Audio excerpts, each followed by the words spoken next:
Welcome and thank you for standing by. Currently, all participants are in listen-only mode. Today's webinar is being recorded, and the recording will be posted publicly. If you have any objections, you may disconnect at this time. Now I'd like to turn the call over to your host for today, Kim Brown. Good afternoon, everyone, and welcome to today's webinar on the Map for Emergency Management.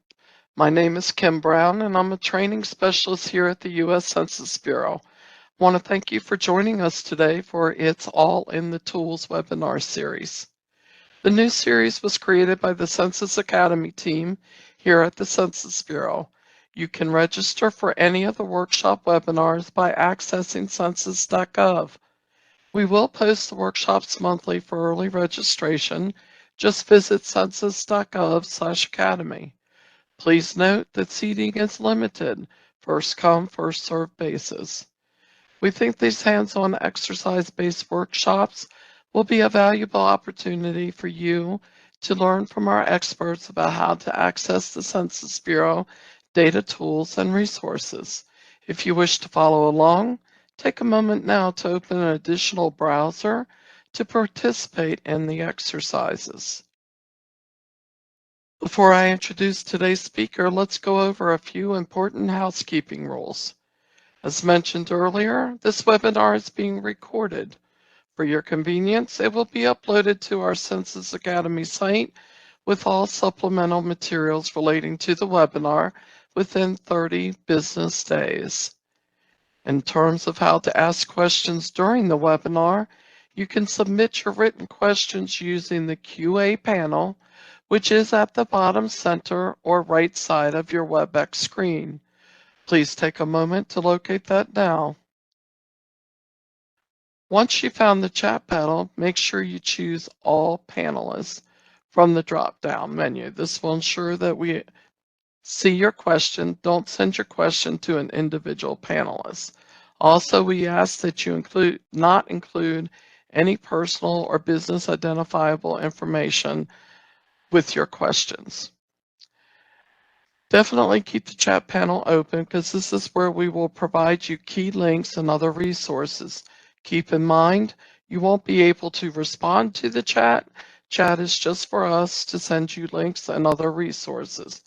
In the chat box, we will be sharing throughout the webinar the link to our evaluation. We are very interested in hearing from you on how we are doing. My colleagues, Stacy Cochran-McNeil, Jamie Middlebrook, and Judy Dunn will be monitoring the QA panel as time allows. We will answer your question directly through the QA panel, or we will share your questions with the presenter to respond to throughout the workshop. If we don't get to all the questions with a response during the webinar, we will post the questions and responses with the webinar materials on the census.gov/academy site within 30 business days. Again, as mentioned before, near the end of the webinar, we'll put into chat the link to the evaluation so you can tell us how we did today. This will populate as you exit the webinar and take you to a white screen to complete the survey. We hope you'll take the time to complete, as we are always looking for ways to improve our training. As you know, we are in a virtual environment and sometimes technical difficulties might occur. If you're having any difficulties, try a different browser such as Chrome, or consider logging out and coming back into the session. If you're having audio issues, try selecting the computer audio or calling into the webinar via phone. Before we begin, I would like to open the webinar with a poll to gauge your knowledge with our data and in using the On the Map for Emergency Management tool. You will have 3 minutes to complete the poll. Hello, thank you so much for completing the poll. We sure appreciate that feedback. And it looks like for the top answer for the data retrieve, how to use the data retrieved from census.gov, that decision-making and research purposes were our top responses. What's your level of experience with Census Bureau data? Looks like it's equally split. A lot of us are beginners, and novice and moderate are a tie there as well. And then have you ever used On the Map for Emergency? Most people responded, no, they have not. So you're in for a great presentation, and I know we'll learn a lot. So I'll let Kim Brown take over. Thank you. Now, without further ado, I would like to turn the floor over to our presenter, Earlene Dow. Earlene, you may begin. Thank you, Kim.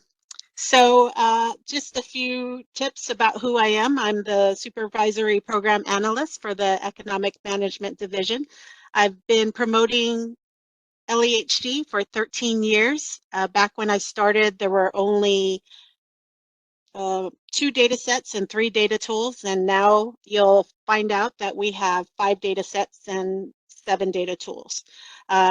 Before I joined LEHD, I actually played a key role during the 2010 census. And just to let you know that I also taught communication courses at the College of Southern Maryland, and I received my master's degree in communication, my bachelor's in public relations from Hawaii Pacific University, and a master's certificate in business analysis from Duke University. So this is a little view or a little outline of how we will be spending our time today. And I just want to, again, thank you all for joining me. And I think you're going to find a lot of value to this presentation if you've never used On the Map for Emergency Management before. So first, I'll briefly talk about LEHD, or the Longitudinal Employer Household Dynamics Program, and the Local Employment Dynamics, or LED partnership, on where the data comes from. Then I will introduce to you the star of the show, On the Map for Emergency Management, and all of its bells and whistles and data sources, followed by demos and exercises that we'll do together. And then we will look at On the Map for Emergency Management's sister map, On the Map. That's a lot of maps right there.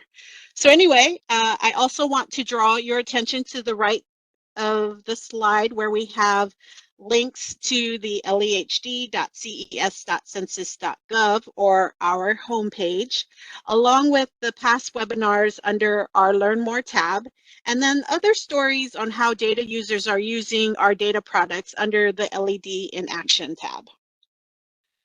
LEHD products are different from other census data in the fact that our data comes from the LED partnership, which is a voluntary federal-state partnership. Its main purpose is to merge employee data and employer data to produce a collection of enhanced labor market statistics with state-of-the-art confidentiality protection. Under the partnership, states send their unemployment insurance wage records and their quarterly census of employment wages data, which is then combined with censuses and surveys to create this dynamic information on workers to produce public use data products, as well as microdata for research. The UI records give us job data, the QCEW gives us firm data, and our person data comes from censuses and surveys. The map to the right shows our active state partners in blue, including Puerto Rico. So I'm not going to spend too much time on this slide, but I think it's important to know that LEHD has more than just maps. As I said earlier, we used to only have 2 data sets and 3 data tools, and now here we have 5 data sets and 7 data tools. Each data tool is unique in its own way. For more details about the workers and industries, you would use our quarterly workforce indicators, or QWI. The data is, we have data from 2022 quarter 2, so that's pretty recent. We also have custom geography. You would use the LEHD Origin Destination Employment Statistics, or LOADS data. LOADS is a data set from LEHD that we will be using today. For college and veteran employment outcomes, you would use the Post-Secondary Employment Outcomes, or PSEO, or the Veterans Employment Outcomes, VEO, which looks at earnings 1, 5, and 10 years after college or leaving the Army. In addition to the data tools, raw data downloads are available along with LEHD microdata for approved projects through our secure census research data centers. On the Map for Emergency Management is a public data tool that provides an intuitive web-based interface for accessing U.S. population and workforce statistics in real time for areas being affected by natural disasters. The tool allows users to retrieve reports containing detailed workforce, population, and housing characteristics for hurricanes, flood, wildfires, winter storms, and federal disaster declaration areas. We do not have earthquakes or tornadoes or anything about a tsunami, but if it's a FEMA disaster declaration, it will be in the data. Our hurricanes, tropical storms, snowfall, freezing temperatures, and floods all come from the National Oceanic Atmospheric Administration, or NOAA. Our disaster declaration areas come from FEMA. Our wildfires come from the Department of Interior and Department of Agriculture. And our demographic and economic data comes from the Census Bureau's 2020 decennial, the 2017 through 2021 American Community Survey, and the 2020 loads data. On the Map for Emergency Management has comprehensive reports, real-time data that updates every 6 hours. It's easy to use. It looks at historical events and flexible analyses and visualizations. On the Map for Emergency Management has been named mission critical by the Department of Commerce. That means if anything should happen, such as a shutdown, the application will continue to be available to the public.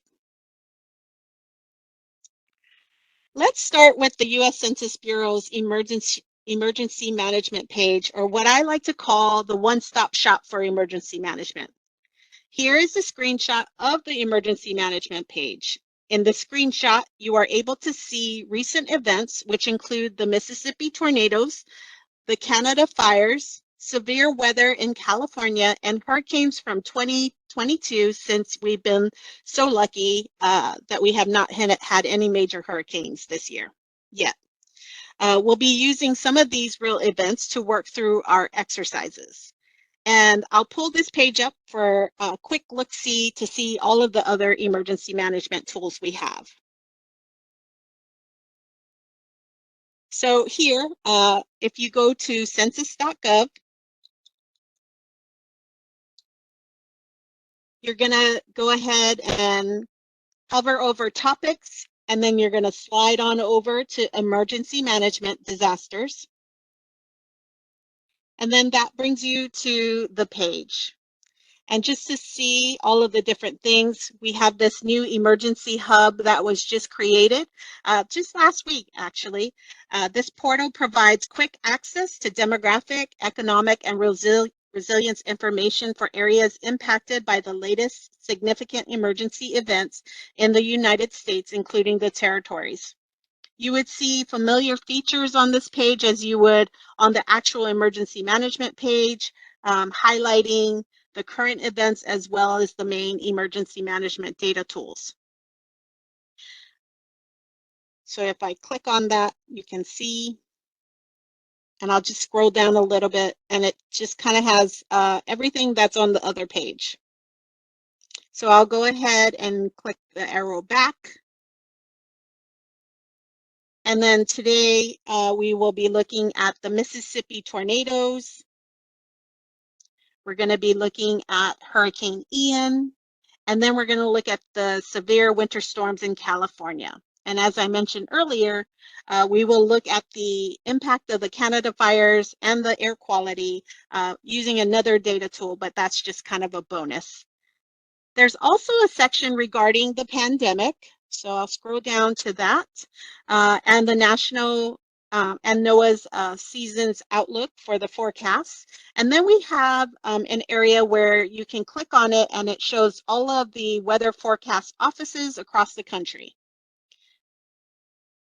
And then if I scroll down, it talks a little bit about the programs that we had. We have the Household Pulse Survey, the Small Business Pulse Survey, and the School Pulse Panel, along with the monthly business formation statistics. And here is one of our newer data tools, which is the My Community Explorer. And then we have the Census COVID-19 Data Hub, which is not in action anymore since the president had declared that we are no longer in a pandemic. And then we have the On the Map for Emergency Management, the Census Business Builder, and then data.census.gov, along with other news and so forth, and America Count stories and infographics.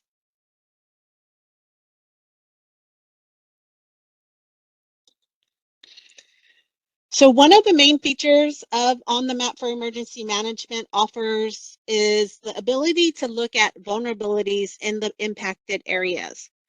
Throughout the exercises, we will answer questions pertaining to vulnerabilities or looking at the underserved population during a disaster using On the Map for Emergency Management. We'll look at social vulnerabilities via the American Community Survey, economical vulnerabilities looking at the loads data, and then physical vulnerabilities via the ACS and the Decennial. Using the ACS, we can see social and physical vulnerabilities. We can see households with one or more people 65 years or over. We can see if they are disabled, and we can see house heating fuel or year structure was built, to name a few physical vulnerabilities. Using the decennial data, we can access the physical vulnerabilities, whether a house is occupied or vacant. And to understand the economic vulnerabilities of the event using the loads data, we can look at a total number of workers in the impacted area, the industry impacted in the area, and the earnings for money lost to workers in the impacted area. Here's a screenshot from yesterday. No, I'm sorry, from Tuesday. Looking at the map at the top of the page, we have a search box with a filter. So you can type in keywords like Ian or Florida, or even add a DR or EM number for a disaster or emergency declaration. And then we have a filter to the right of the box. This filter shows all of the different event types, such as the tropical storms and wildfires and floods and so forth. On the left, to the left is a list of current events that you can scroll down and see, starting with an unnamed post-tropical storm. And then right now we have Tropical Storm Dora, which currently says that it is not impacting any type of population. But if you all have heard through the news, Dora helped spark the flames with the winds on the island of Maui. So in the middle of the page, we have our map with events that were current on August 8th. Using the legend on the far right, you can see the red flames stand for wildfires, which are in Alaska and throughout the West and Midwest. A tropical storm is the green shape that's in the Pacific right now. A little bit of flood represented with the floating yellow house in South Dakota and Missouri, and lots of FEMA disaster declaration areas across the country represented with an orange life preserver. In 2020, all 50 states were declared natural disasters due to COVID-19. 2020 also had a record high of 30 storms. So On the Map for Emergency Management was so overwhelmed, we had to do a major overhaul, which is the reason for the visual filter to the right. So here you can actually unclick all of the tropical storms and then just maybe look at the flooding, or if you just want to look at disasters. And you can see at the bottom of the legend that you can see that we have COVID-19, which is not currently clicked because that would wipe out our whole map. So I actually found an old screenshot from before of the map. So this is what it used to look like. And so as you can see, it totally drowned out everything. So this is why we ended up making the orange area more opaque so you could see other events as well as the states that it was representing instead of this big old orange blob. So here, let's talk about a storm that was that happened in March of 2023, and this FEMA disaster declaration happened throughout Mississippi, but the one that we're going to look at is the Mississippi tornado and how it went through Rolling Forks on the 24th. So even though, like I said, this is a tornado, because it was a FEMA disaster declaration, it's considered in the data. So let's go ahead and go through that. So we're going to answer these questions. So one of the questions is, and we're going to use the emergency management, we're going to look at Rolling Forks physical vulnerabilities, and we're going to see what is the estimated population from the ACS that have electricity in Sharkey County? How many people live in mobile homes in Sharkey County? What is the difference of homes built from 2010 to 2019 compared to 2020 in Sharkey County? So this is the steps. So I'm going to read the steps and then we're going to work through the steps. So first, you're going to go to the hyperlink, the census.gov. We're going to select browse by topic. We're going to select the emergency management disasters, just like I did earlier. We're going to scroll down to the data tools section. We're going to select on the map for emergency management, which was the third application under My Community Explorer. Then we're going to click on that map. And then when we're in the map, we're going to type in DR4697 in the search box. And then a pop-up appears, and then we're going to click on the box, and then we're going to look at the confirmation. We're going to check the detail by and make sure it says characteristics. We're going to check the topic to make sure it says 2017 to 2020 ACS. And then we're going to change the event area to Sharkey County. And then we're going to click on that. Then we're going to look at the select housing heating fuel for the numbers. We're going to select mobile homes, and then we're going to select year structure built. So let's go live to that. So if you haven't yet, go to census.gov, and I'll reverse and go back so that we can see that. So I'll go census.gov.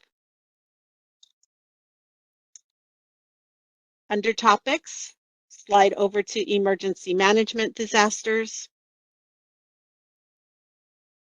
Scroll down to underneath data tools, and then click on the map for emergency management. Throughout this process, I'm actually going to show you 3 different ways to get to on the map for emergency management. I'm sorry, once you click on that map, click on the map above it. And that should take you to the page. Now, I do want to recommend, I know it's probably after the fact, but our data tools play nicer with Chrome and Firefox. So if you're having difficulties within, just go ahead and switch over to that browser. So once there, we'll go over and look at everything again. Like I said, on the left-hand side is all of the different events that are current. What's on the left here is what's in the map here. Here on the legend and map controls, this is where I told you if you wanted to, we can unclick disasters and winter storms and floods and then tropical storms, and then just focus on fires.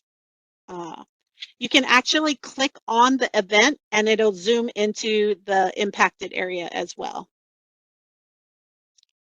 And then, like if I don't want to play with that. If I wanted to change my base map from terrain, you can actually change it to hybrid and then it becomes this pretty blue map. Or you can look at satellite, which is pretty much the same, but it doesn't have all of the boundaries like you would with the hybrid.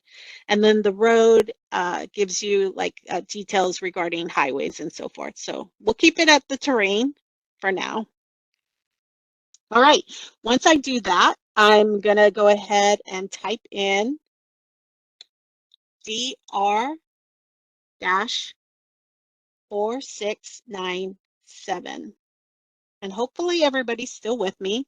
Just to show you a little bit here, if I click on filter, as I said, if you're looking for specific dates or a specific hurricane and you remember, oh, wasn't that in 2015 or whatever, you can change the dates to help you out.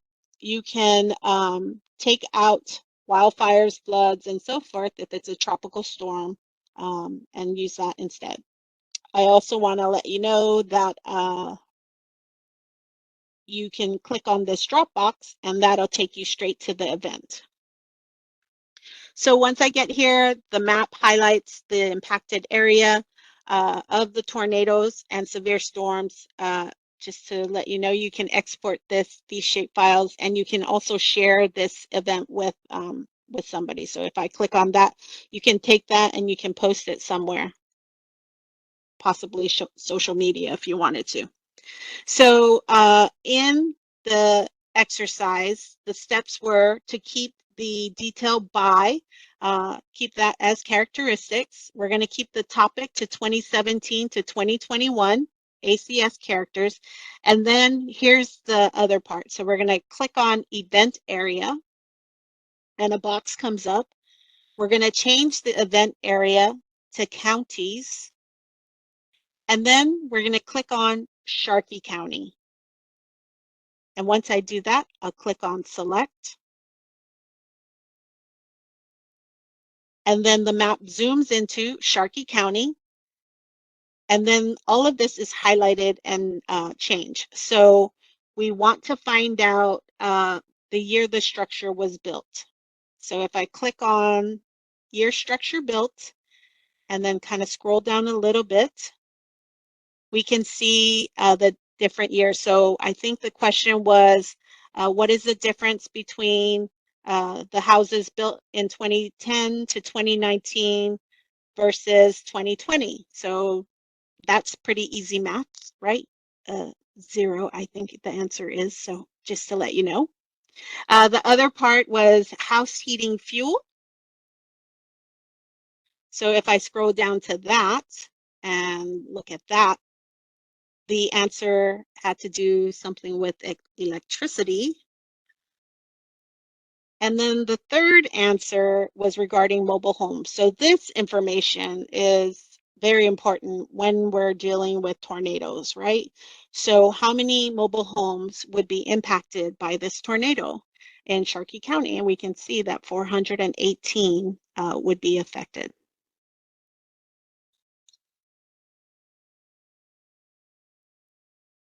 So back to the PowerPoint.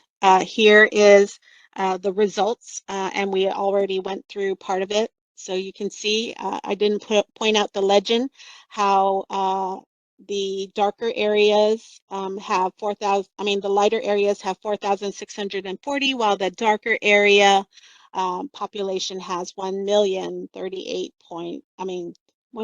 no, I think that's a comma, sorry, 139.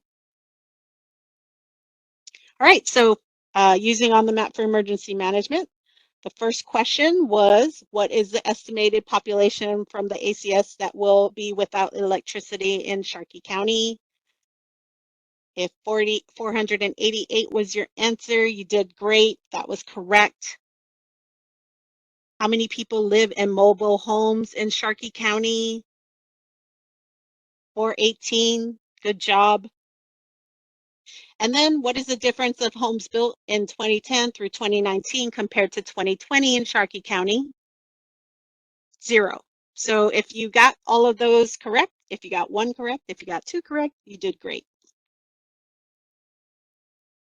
Right, so moving on, in September 2022, Hurricane Ian's path of destruction was so hard to predict. Initially, forecasters thought it would come up the coast and hit Tampa Bay straight on and miss the southern tip of Florida, but eventually it went up the east coast of Florida and stopped in North Carolina. Let's go live to look at the cone of uncertainty. Then we are going to change the event class to the forecast area. So here we are again, and I'm just gonna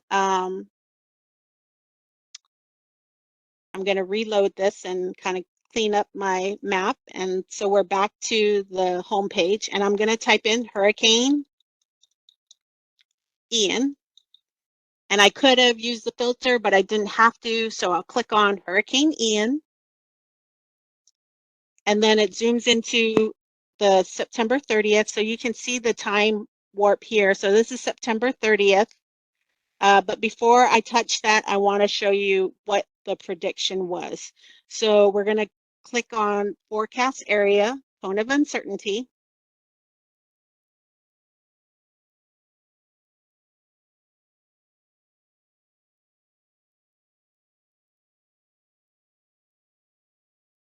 Sorry, sometimes it just takes a little bit because that was a huge area. So if you remember the PowerPoint, and I'll just kind of flip back just a little so you can see how this was the prediction path. You can find that also with with the On the Map for Emergency Management. I'll go back to the wind history, and then I'm going to show you how during the hurricane, you can watch it live time going up the coast. So I'll click on this, and you can see it's going through the Cayman Islands. Then on the 27th, it touched the tip of Florida. On the 28th, it covered more. The 29th, it's going up the East Coast. And then on the 30th, it stopped in North Carolina. So let me see.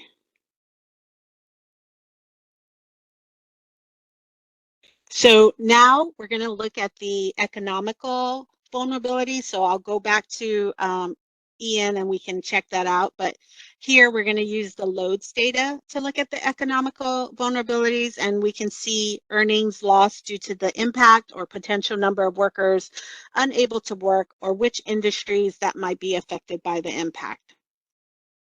So these are the questions we're going to ask. One of the questions, the first question is, what is the possible earnings loss for low-wage workers? How many workers in accommodation and food services were impacted by Hurricane Ian? And then how many workers 55 and older live in the impacted area? Again, I'll read through the steps and then we'll go ahead and work it out, even though we've already skipped the beat and already started working it out a little bit. So we're going to go to the hyperlink. Like I said, we're going to learn a couple different ways to get to On the Map for Emergency Management. We're going to type in lehd.ces.census.gov. We're going to select On the Map for Emergency Management under the applications on the left-hand side of the screen. We're going to type in Hurricane Ian in the search box. We will click on Hurricane Ian in the drop box, and then we're going to change some things. In the detail by is going to stay characteristics, but the topic will be 2020 workforce employed in the event area. And then the event area will stay the same. And then we'll look at the workers by earnings. We'll look at the workers by NAICS industry sector. And then we're going to change the topic again. And we're going to look at the 2020 workforce living in the event area. And then we're going to look at the workers by age. So let's go live again. And we'll do it from where the example said.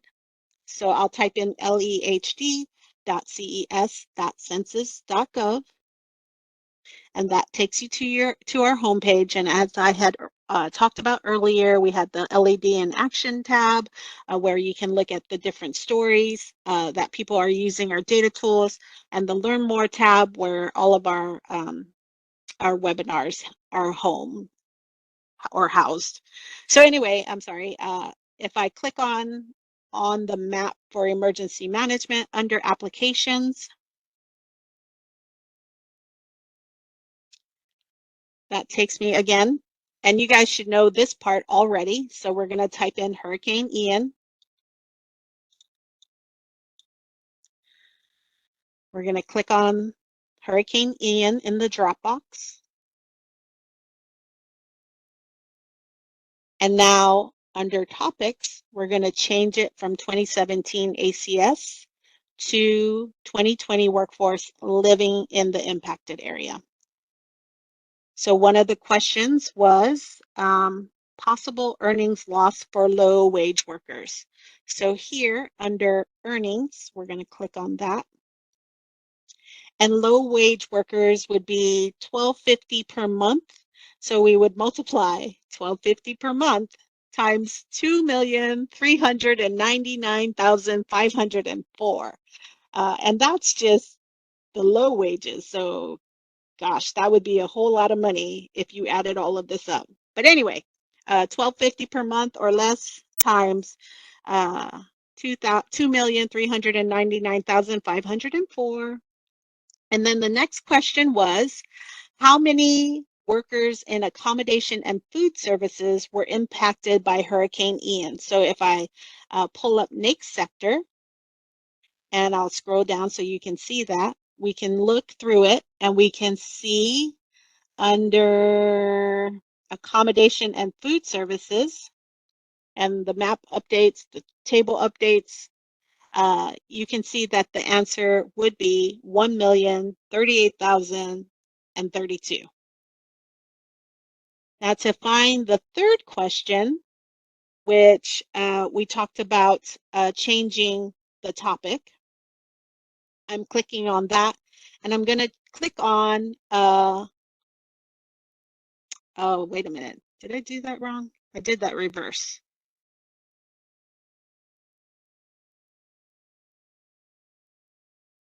We're going to click on 2020 workforce living in the impacted area.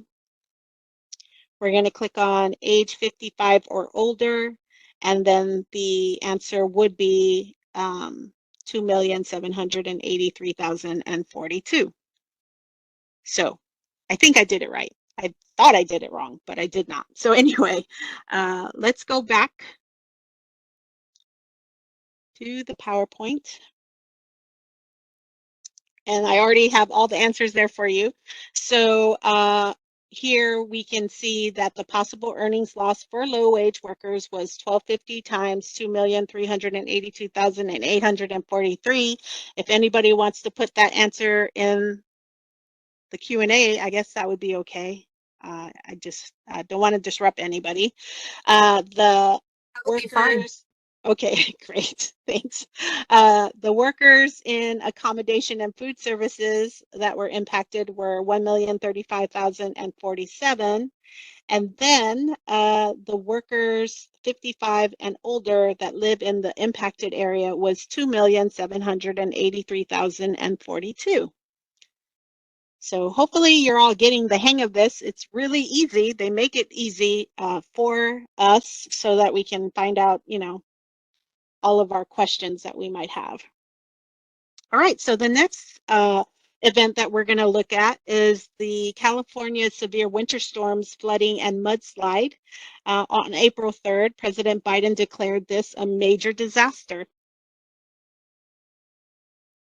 So using On the Map for Emergency Management, we found out that the declaration number is EM3591, and then that says for California. And then you can see I put that information in, and this is what we're going to try to get for the results. And here are the questions. So what is the estimated population that speak Spanish? What is the estimated population with a disability status at 65 years and over? And what is the total of universe occupied housing units? So this is the social and physical vulnerabilities. I'll read the question again, the steps, and then we'll work through it together. So we're going to Google on the map for emergency management. We're going to select on the map for emergency management under census.gov. In the search box, we're going to type in EM3591.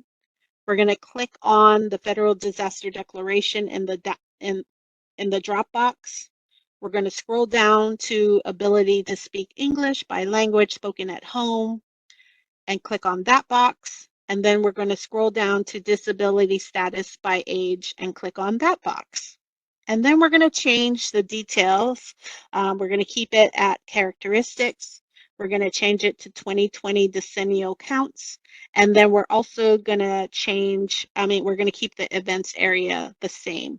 But at that point, we're going to click on selecting housing units for our final answer.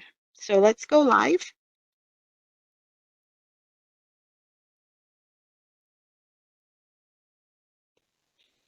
And I'm going to refresh again.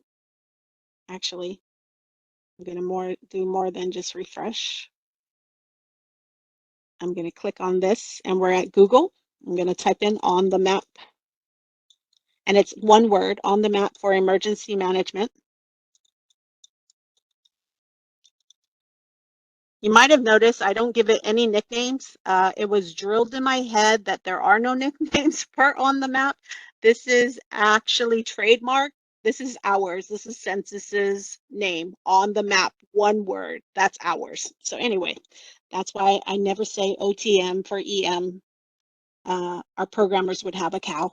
Anyway, here we have on the map for emergency management, U.S. Census Bureau.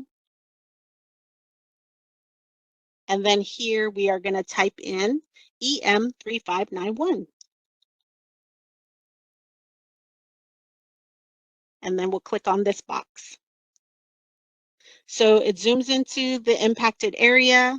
We're going to look at, again, we're going to look at the answers to, I think, what was it, speak English. So we're looking at what is the estimated population that speaks English. So we'll scroll that. And then, oh, I'm sorry, speak Spanish. Earlene, could you Yep. repeat where to find the declaration number again? Oh, I had it in my head. Oh, okay. All right. So, then I'll let sorry, you answer everybody. that during the question and answer period. We'll wait on that one. Okay, thank you. Yeah. Yep. So I just went ahead and got all of the declaration numbers ahead of time. What I normally do for my presentations is I'll look for a natural disaster for us, and then I'll Google like winter storms, California, March 2023 or whatever the date was, and then under FEMA it'll give me an EM or a DR number. That's how I usually do it. Thank So you again, for that. I'm going to click on ability to speak English by age. Oh, that's not what we need. Sorry. Ability to speak English by language spoken at home. So the question was regarding speak Spanish. So the answer would be 2,191,046. The other question was the estimated population with a disability status at 65 years. So we have disability status by age, and I'll click on that and scroll down, and then we can see 65 and over is 1,755,939. So the other part was I was going to change the topic again to decennial. And then we're going to look at the housing units.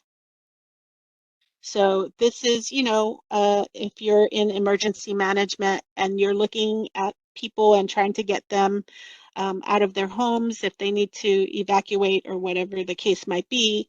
You want to kind of skip over those homes that are not occupied. So here we have total of universe occupied housing units. And the answer to that third question would be 12,817,876. So imagine, as a first responder, and of course we're looking at a big spot, but as a first responder, to be able to not have to look at 12 million homes to see if anybody is in their home is very helpful. And then you can see what is vacant. Oh, wait a minute, those are occupied, sorry. What is vacant is 828,156. Sorry about reversing that. Okay, so back to the PowerPoint. Oh, wait a minute. Before I go back, I wanted to click on this emergency management page. And there you see that it takes you straight to FEMA, and then it shows you the declaration.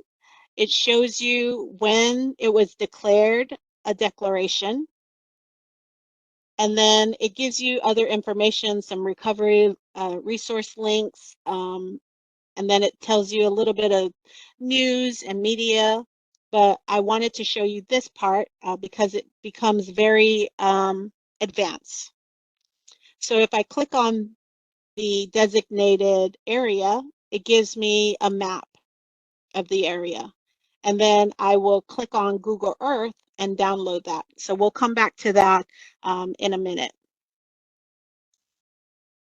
So as we were earlier, just a minute ago, we had the EM 3591. We went to FEMA, and then I downloaded this map. So back to the questions. What is the estimated population that speaks Spanish? We see that it was 2,191,046. We see that the estimated population with a disability status at 65 years and over was 1,755,939. And then again, for the total of universe occupied housing units, that's 12,817,876. So I hope everybody's kind of getting the hang of it, getting all of the questions to answer some of those social and physical and economical vulnerabilities.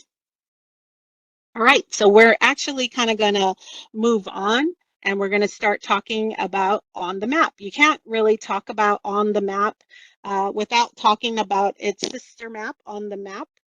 Wait, you can't talk about on the map for emergency management without talking about on the map. And so this was actually motivated by 9/11. We knew where everyone was during the evening hours, but we did not know where people were in the daytime. So we developed this on the map. For those reasons. On the Map is a robust data tool that allows users to analyze workforce characteristics all the way down to census blocks. The tool allows analysts to look at workforce compositions by industry and demographic characteristics, along with worker inflow and outflow and commuting patterns. So earlier I downloaded the shape. And here I show you that I imported the 3591, and this is the on the map. So we're going to look at these three different analyses. The first one is the home area profile analysis, where we can look at where the worker lives. The second one is the inflow outflow. That one tells you how many people travel into the area to work, how many people live and work in the area, and how many people travel out of the area to work. And then the other one that we're going to look at is the home destination analysis. So this one tells you where they're coming from to work in the selected area. So let's go live and play with that KML.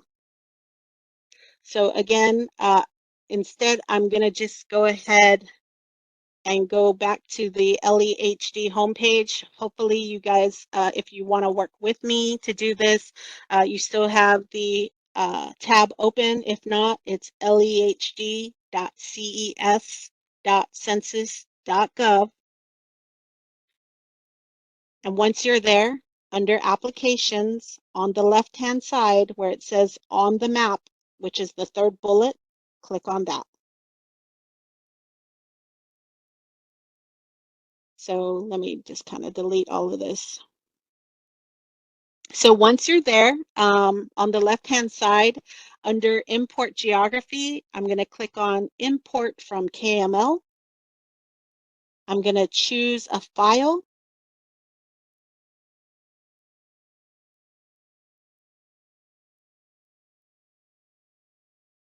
I'm going to check my downloads, and here it is, EM3591.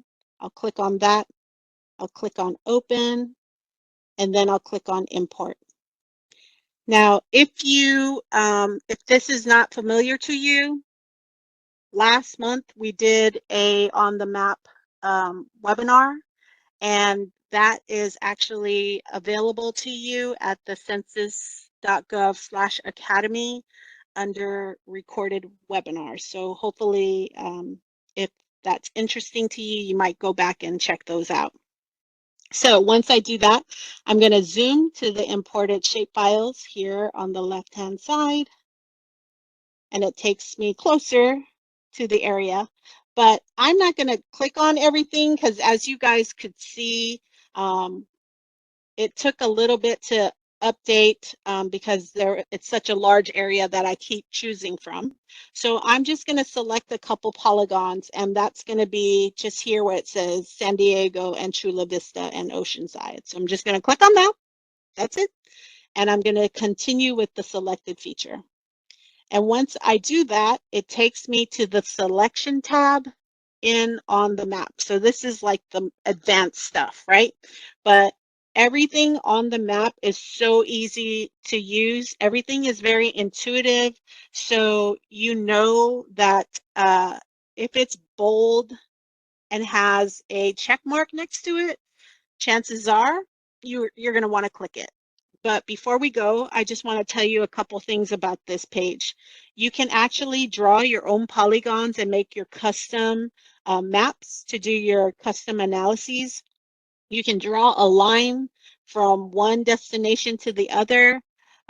In the past, there was a time where somebody was tracking tornadoes, and the tornado went down like I-70, and it went down I-70 for 40 miles. So they were able to track that with a line. And then the tornado was about 5 miles long. So they were able to put a buffer around that line to see what the impacted areas would be for the workers. So just to let you know, the only thing on the map is just workforce data. We do not have population data. So I'm going to click on Confirm Selection. And once I do that, another pop-up box comes up, and it tells me what the square miles are in the selection area. It tells me how many census blocks are in that area. And then it says, perform analysis on selection area in blue, in bold, underline. So click on that. And once I do that, an analysis setting box comes up. So in the first column, you can see the home or the work. You can look at where the worker lives or where the worker works.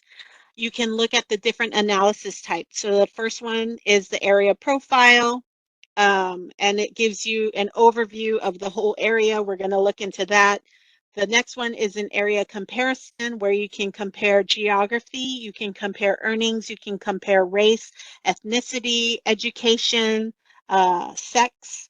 And then the next one is distance direction. So the distance direction tells you what regions they're coming from, whether they're coming from the north, the south, the east, the west, and how many miles they're traveling to go to the selected area. Destination tells you where they're coming from, like where they live to come to the selected area. The selected area is usually where they're working. And then the inflow outflow, as I spoke earlier, is it tells you where the people are traveling into the area to work. people are living and working in the area, and then people travel out of the area to work. So we're going to keep it at area profile. I think I kept it, we have 2020, so I'm just going to keep it at 2020. Maybe I'll click on 2019 just for fun.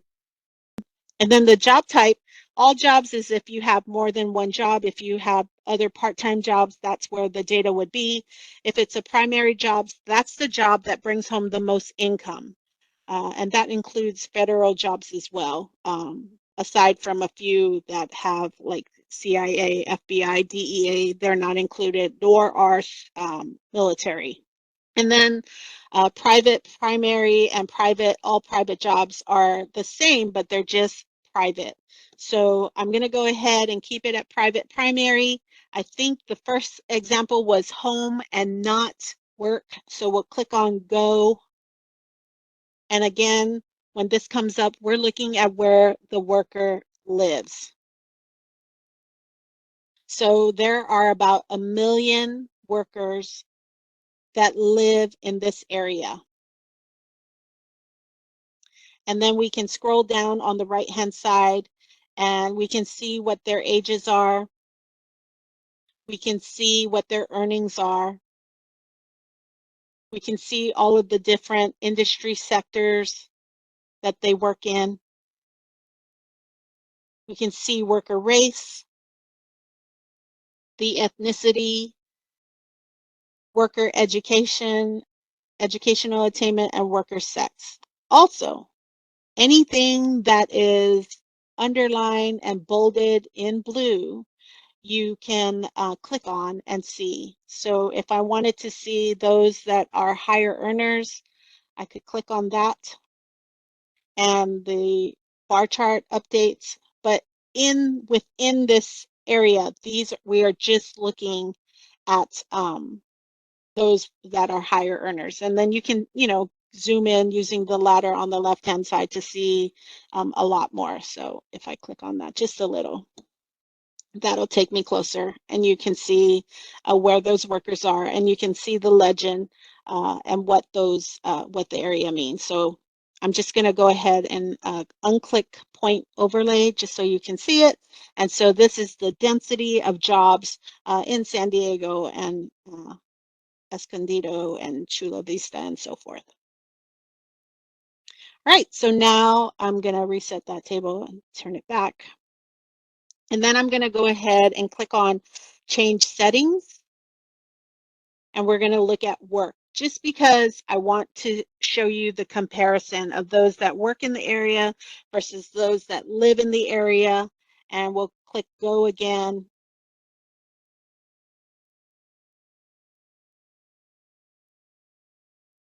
And we can see the numbers are similar, I guess. We have 1,082,672. And then you can scroll down and see that the ages 55 or older everything's pretty similar to those that work in the area.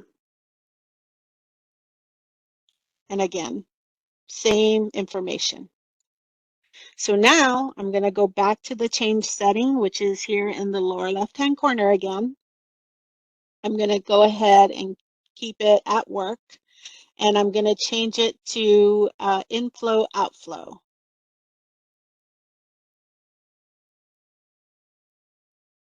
So once I do that, the map updates again, and here we can see that 218,153 travel into the area to work, 864,519 live and work within the area, and then 236,304 live in the area but travel out of the area to work. So you can come here to the table and we can click employed in the selection area.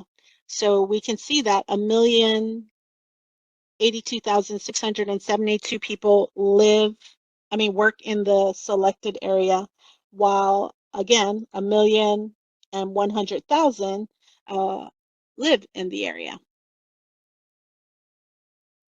We'll do one more analysis out of the 5 that we have here. I'll click on change settings again. We're going to look at destination. and we'll click on Go.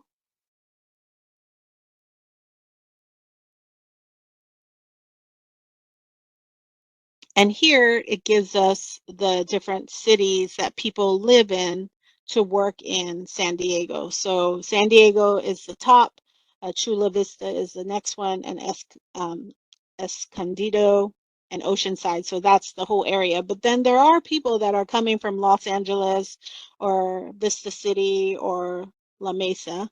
And what I love, one of my favorite features of this is the spoke overlay, because it kind of gives you a great visual of where people are coming from.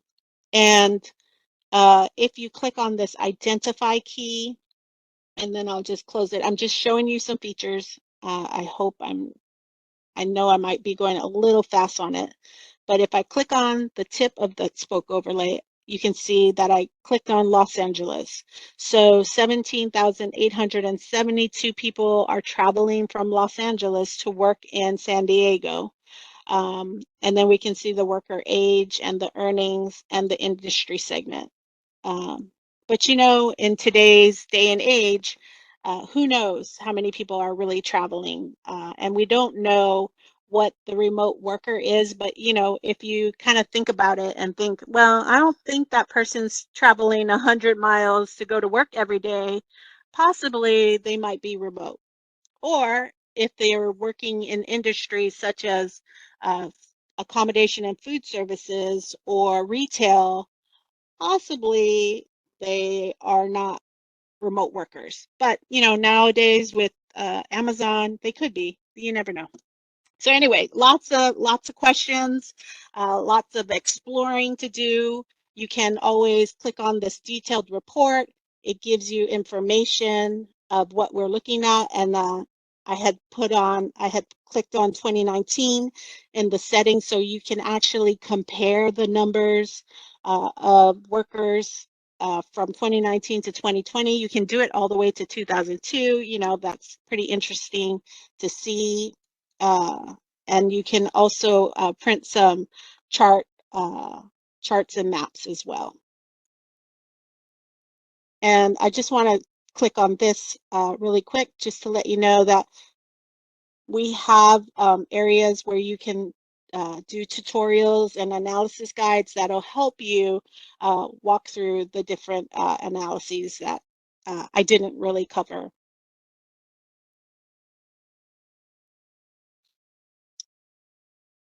All right, so as I promised earlier, several hundred wildfires continue to burn across Canada with an ongoing impact on our air quality for vast swaths of North American continent. So the census developed a new tool to track air quality in the impacted areas. So My Community Explorer, this is the bonus. This has nothing to do with On the Map for emergency management, except that it wants to be like on the map for emergency management. Anyway, so during 2020, the Census COVID-19 Data Hub was developed, which was filled with rich information surrounding our population during the pandemic. However, on April 10, the president signed into law that terminated the national emergency related to COVID-19 pandemic, which resulted in the hub not being updated and all risk factors were shifted to the My Community Explorer. So My Community Explorer, or MCE, is an interactive map-based tool that highlights demographics and socioeconomic data that measure inequality and can help inform database solutions. So this tool is designed to help users identify underserved communities as directed by the President's executive order on diversity, equity, inclusion, and accessibility in the federal workforce. So let's go live to look at it, and then we can kind of look at what the 2023 Canada wildfires. So if you guys remember how we got here at the census.gov, topics, emergency management, and then we can scroll down to My Community Explorer and click on that. And then another pop-up comes up. You can watch, take a tour of it, or you can just go to the application, or you can X out of it, whichever. And so this application actually has the data sources are here if you click on data sources, but you can see it has the economic profile. We have county business patterns. We have ACS data in it. We have the community resilience estimates, and we have non-employer statistics. So these are the data sets that we have in here. And then if you scroll down on the left-hand side, where it says reference layer, you can see all of the different icons for cyclones, watches and warnings, hurricanes, fires, which is obvious, and then we can see air quality. So air quality, we have this kind of beige heavy plume, and it was here earlier. I guess our air quality is better. There used to be some here in Montana. That's very disappointing, but not for Montana. I apologize. So anyway, I'm going to show you using fires instead. So I'll click on the South Dakota, and it tells me the wildfire, and it gives me some information regarding that.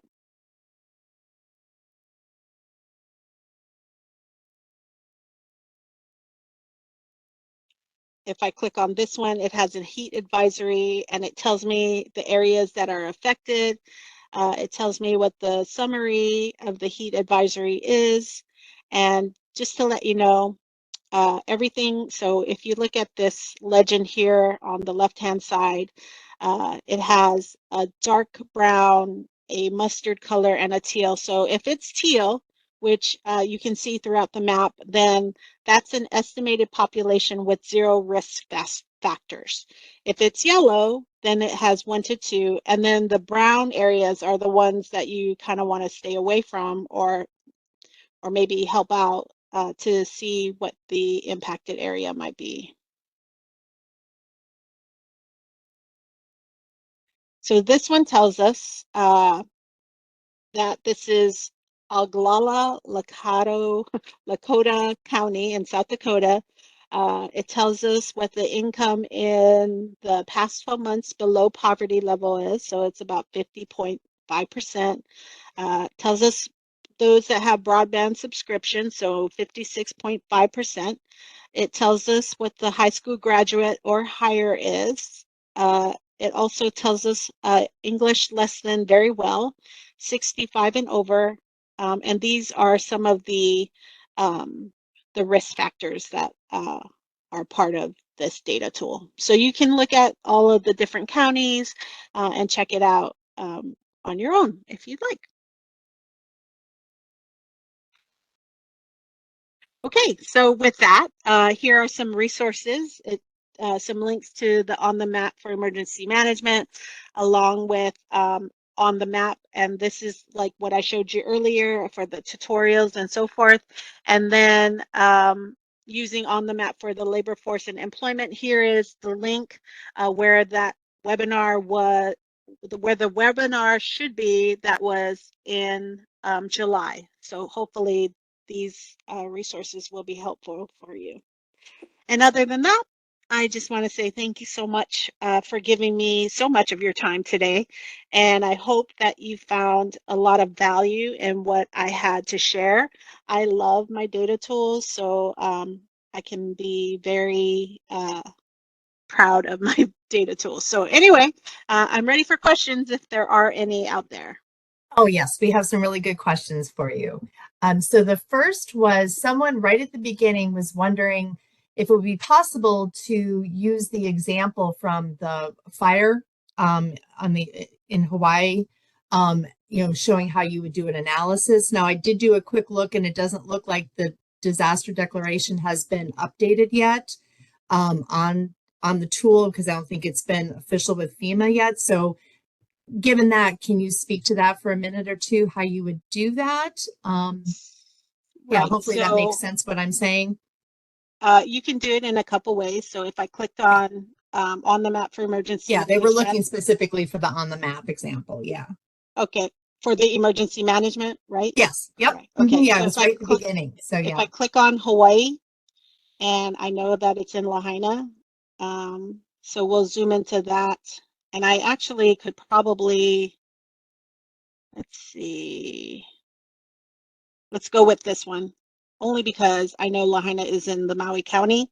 So we're going to click on this DR just so that we can look at it, because it's so fresh right now. It's not in the data, but I'm going to click on that. I'm going to change the event area to cities. And then I'm going to just type in Lahaina, and you can see it here, Lahaina, and select. And then here you can see what the data is in Lahaina. So it's really a very small town. I know, I grew up there, so I know the town. And then you can see what the different vulnerabilities are for Lahaina. Is that helpful? Great. Yes, that was great. Thank you so much. So the next question, is there any discussion of adding extreme heat? No. So Okay. My Community Explorer has that. It has extreme heat. It has, they're trying to put a lot of stuff into this data tool. I have trouble not praising my own data tool. So anyway, it'll be in the My Community Explorer. Okay. And I know to that's still answer that. experimental, I believe, right? So it's not Yep. for a while. Mhm. Yeah. Okay. Let's see. The next one, how far, we have a couple concerning the data sets and data source. How far back in history do your data sets go? And then the other question regarding the data was, sorry, let me see where we can find, where was that? It was, how often is new data added? So how far back does it go, and how often is new data added? Okay, so regarding on the map for emergency management, we just added the 2020 decennial, and then we just added the loads data. So the loads, usually it's updated every year. So we're usually lagging a year behind. However, at this time, we are lagging 2 years behind, mostly because when 2020 happened, all of the geography changed. So the maps had to be updated to the 2020 geography. So that's what took a little longer. The ACS is updated as it comes. So 2017, 2021 is the latest data for ACS. And that, I'm going to be honest, it takes about a year to put it in once. It takes maybe not a year, maybe 6 months to put it in. But the other data that comes from NOAA and, like for hurricanes, it's updated every 6 hours. Okay, great. Thank you. Let's see. So then there was, are there example reports using on the map emergency management materials for one to review for past disasters? Yes. So you could actually go in there like we did. We were able to look at Hurricane Ian. All of these are past disasters, right? We didn't look at anything today from today. So if you type in Irene, for example, and Hurricane Irene comes up, and that was, I don't know, when was that? Back in 2011. So we have data from we have events from 2011, but the data is still the same. So the data is still 2017, 2021, but you can still see the past events from those things. Like we have Sandy in there and all sorts of stuff. Okay, great. Thank you so much. Mhm. And let's see. Can we use this as a predictive modeling tool? I'm assuming they're talking about the on the map for emergency management. Yes, yes. So, like I said earlier, regarding the cone, the cone of uncertainty, uh, this is going through and it's showing you what the probability of the impacted area might be. So, going through this and you're seeing it happen, you can see what the data might be as it's coming. Like I said, you can actually watch the hurricane, if it's a hurricane that we're talking about, come up the coast as it goes, and it continues to give you what the probability of the impacted area would be. Okay, thank you. Mhm. Are you able to search by county to see history of any emergency declarations? You can, like, for example, um, where do I live? I'll put in Calvert County where I live, and I can try to search. And yeah, it's kind of difficult to do it that way. Um, Unless I feel like you just need a little more information. You just have to do a little bit more research to find what you're looking for. Okay. Yeah, so if you can go through, what you're saying is go through and scroll per each type of event. Is that what you mean? Right. Yeah. So, like if you know what you're looking for, if you know, I would I would definitely, Google. I would Yes. Google, for example, Lahaina, right? Lahaina, and then it's telling me, certain things. I don't know. I would just definitely do research before I put it into on the map for emergency management. Great, thank you. I think we've just a couple that have popped in here. Is there consideration about including data on emergencies due to non-weather related disasters, which I guess I guess the pandemic would be a good example of that. Right. The pandemic was a good example of that. Like I said, if you know the area, like, this is the other thing you could do. You could just click on the map and keep going until it opens up, for example, and that'll bring you some information as well. Great. And someone had specific questions about a couple of the exercises. There was the comparing the residents with gas electricity portion of the exercise. And Mhm. then how did you track the tornado?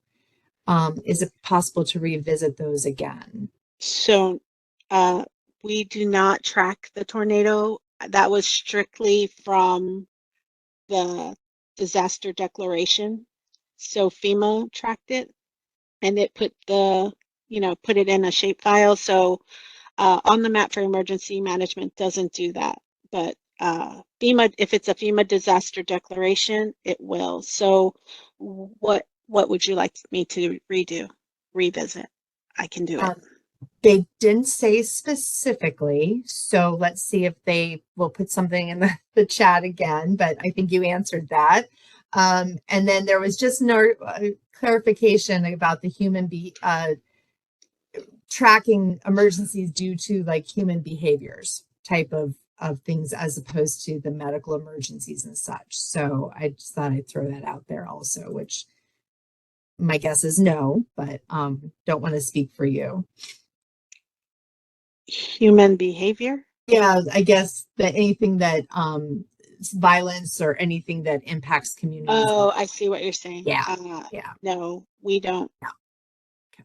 Unless it's All a right. FEMA disaster declaration. Right, We absolutely. don't track it. Yeah. Okay, so I think we got But everything. can Yeah, I go say ahead. one thing? So if you Yes. know the area, if you know what it looks like, you can use the on the map. and you can create your own little area. So I'll reload this, and let's just say we're going to look at DC or something. And I'll just type in District of Columbia. And perhaps, you know, there's a rally and it might go bad. And we can click on that and we can figure it out. Like, oh, well, they're going to march down the mall. And you can zoom in to wherever the mall might be. And I'm just going to use this as a street. I know that's not it. Maybe this is it. But we can do something like this. We can clear the selection. We can draw a polygon, and we just want to look at this little area here. And then maybe we want to look at a little ring around it. I would definitely check out the On the Map webinar. And then confirm. And then we can see, oh, I didn't do something right. No selected layer, sorry. So now we're just going to do a little analysis here.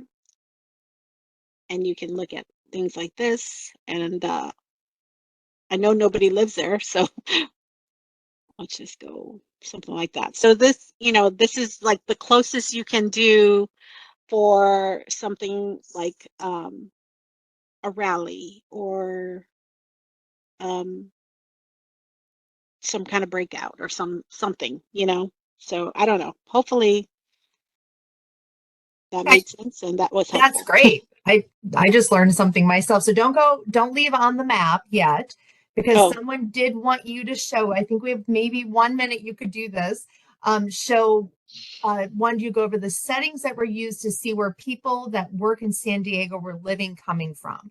So they just wanted a review of that. And I think that hopefully that will correspond to maybe the gas electricity portion of whatever exercise you did with that one too. So